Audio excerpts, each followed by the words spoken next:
திருச்சிற்றம்பலம். என்னானுடைய சிவனை போற்றி, என் நாட்டவருக்கும் இறைவா போற்றி.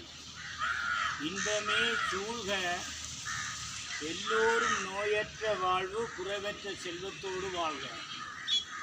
ஓம் நம சிவா, ஓம் சக்தி, ஹரஹர மகாதேவா, சிவ சிவ சம்போ மகாதேவா, ஓம் சாமியே சரணமையப்பா. ஓம் முருகப்பெருமானே போற்றி. ஓம் அருட்பெரும் ஜோதி, அருட்பெரும் ஜோதி, தனிப்பெரும் கருணை, அருட்பெரும் ஜோதி.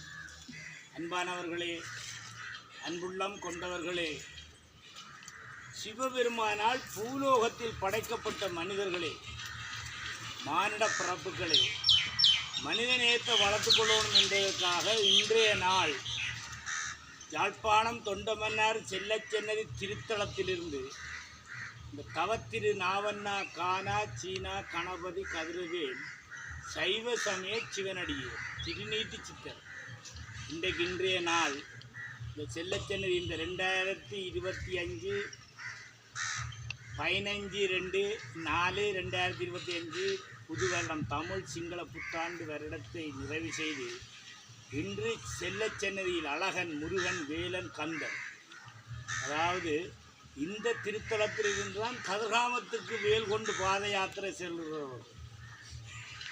யாழ்ப்பாணம் தொண்டமன்னாறு செல்லச்சென்னதி திருத்தலத்திலிருந்து வேல் கொண்டு 58 நாள் 850 கிலோமீட்டர், 7 மாவட்டம், 3 மாகாணங்கள், 108 திருத்தலங்களையும் தாண்டி உகந்த சென்று உகந்த காட்டுக்குள்ளே இருந்து கதிர்காமத்திற்கு பாத யாத்திரை.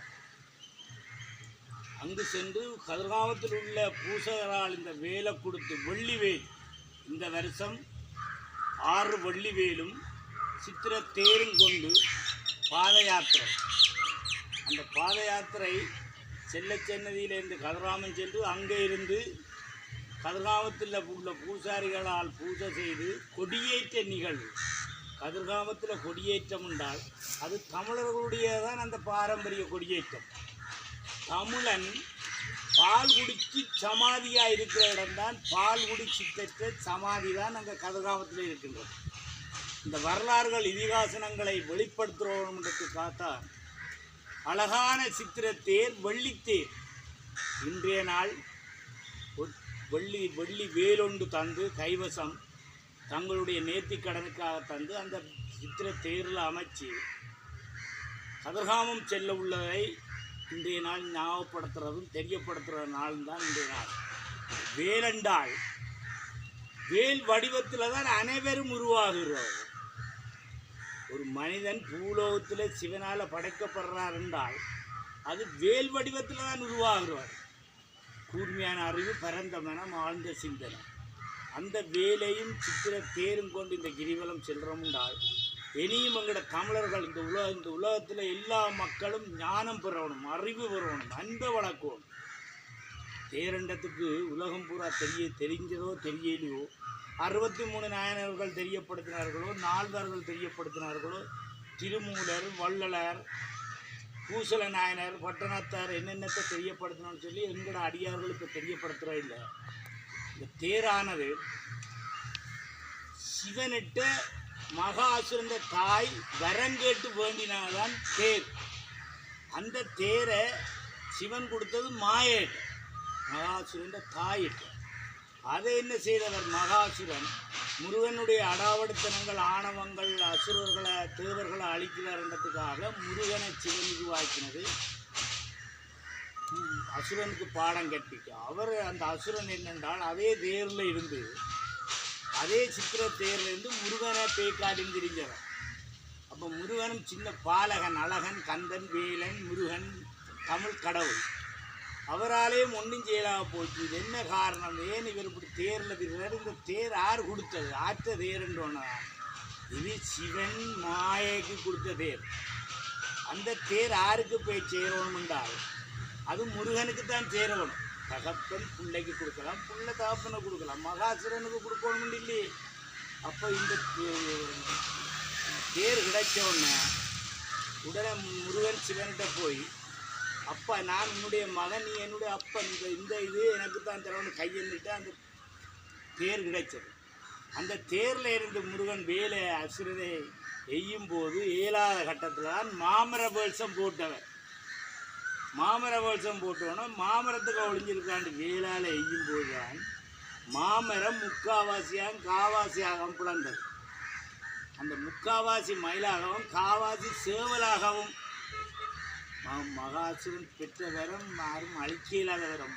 மகாசுரன் வரம் வந்து அழியா வரம் பெற்றவர். அப்போ இவர் முருகன் பிளந்தோடனே முருகன் சேவலாகவும் முருகனை காவுறவராகவும் முருகன் பேர்ந்து சேவல் கொடியாக மயிலாக முருகன் காவுறார், சேவல் கொடியாக அசுரனை இருந்து முருகன் சேவல் கொடியாக காவுறாதான் அந்த வரலாறும் இதிகாசனம்.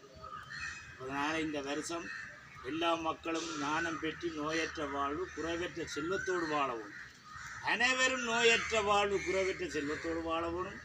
இந்த அடியேனுக்கும் கிடைச்ச ஒரு பெரிய அமிர்தம் என்னென்றால் 9 நவவாசனத்தால் போகர் எழுதின போகர் உருவாக்கினவர் பழனி ஆண்டவர் 9 நவபாசனத்தால் பழனியை உருவாக்கினவர். ஆனால் இந்த திருத்தலம் செல்லச்சன்னதி என்பது வந்து முருகன் தமிழனை சந்தித்த இடம்தான் இந்த செல்லச்சன்னதி. அப்போ இந்த கையில் வச்சிருக்க ஓலைச்சுவடு தமிழ் மந்திரம். அந்த சுவடை இந்த அடியேனே கிடைச்சிருக்கன்னு சொன்னால் அது இந்த பலாபலன் என்னென்னா இங்கே இருந்து யாத்திரை செல்லும் 58 நாள் கிரிவலம். அதனால் எல்லா மக்களுக்கும் இந்த அடியேன் தெரியப்படுத்துவது என்னவென்றால் செல்லச்சன்னதியில் இந்த செல்லச்சன்னதி என்பது சிவபூமி. இது ஒரு சொர்க்க பூமி. மனிதர்களுக்கு பூமி சொர்க்கம் உண்டால் அதை விட சொர்க்கம் செல்லச்சன்னதி. செல்வச்சன்னதி எண்ணிதியின் தருவான் செல்லச்சன்னதியா. எண்ணிதி என்றால் படிப்பு, கல்வி, அன்பு, அறிவு, ஞானம். அதனால் இந்த ஓலைச்சுவடு எழுதப்பட்ட மந்திரம் போகர் எழுதின மந்திரம் தமிழ் மந்திரம். ஓம் நம சிவா. ஓம் நம சிவான்ற சிவனை கும்பிடுங்க, திருநூறு பூசுங்க, கையெடுத்து கும்பிடுங்கன்றதான் இந்த வரலாறு இதிகாசனம். ஓம் நம சிவா, ஓம் சக்தி, ஹரஹர மகாதேவா, சிவ சம்போ மகாதேவா, ஓம் சாமியே சரணமையப்பா, ஓம் முருகப்பெருமானே போற்றி, ஓம் அருட்பெரும் ஜோதி தனிப்பெரும் கருணை அருட்பெரும் ஜோதி. நன்றி, வணக்கம், திருச்சிற்றம்பலம். ஓம் நம சிவாய.